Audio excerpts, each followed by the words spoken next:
Hi everyone, welcome to my channel. ఈరోజు నేను tomato కొత్తిమీర పచ్చడి ఎలా చేయాలో చూద్దాం. ఫస్ట్ టొమాటో కొత్తిమీర పచ్చడికి కావాల్సినవి టొమాటోస్, కొత్తిమీర అండ్ పచ్చిమిరపకాయలు. నేను కొన్ని పచ్చిమిరపకాయలు తీసుకున్నాను. మీకు మీ టేస్ట్కి తగినట్టుగా ఎన్ని కావాలంటే అన్ని తీసుకో.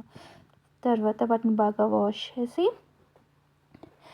ఇలా ముక్కలుగా కట్ చేసుకోవాలి. ఆ తర్వాత పాన్ పెట్టి దాంట్లో ఆవాలు, జీలకర్ర, పచ్చిమిరపకాయలు, టొమాటోస్ అన్నీ కూడా వేసి మంచిగా ఫ్రై అవ్వనివ్వాలి. కొంచెం బాగా ఫ్రై అయిన తర్వాత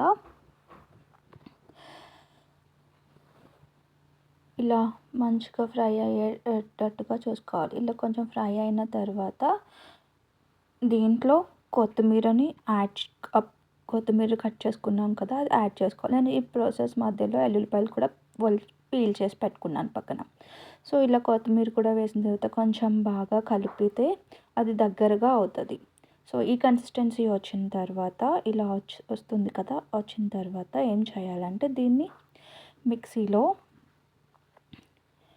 ట్రాన్స్ఫర్ చేసుకొని మనం దాన్ని కొంచెం గ్రైండ్ చేసుకొని పేస్ట్ లాగా చేసుకోవాలి.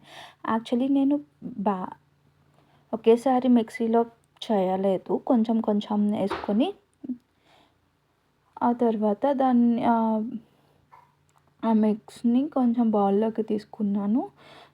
ఇలా చూడండి, ఇలా ఇంతవరకు మంచిగా మగ్గాలి చాలా వరకు. నేను చిన్న చింతపండు కూడా యాడ్ చేశాను.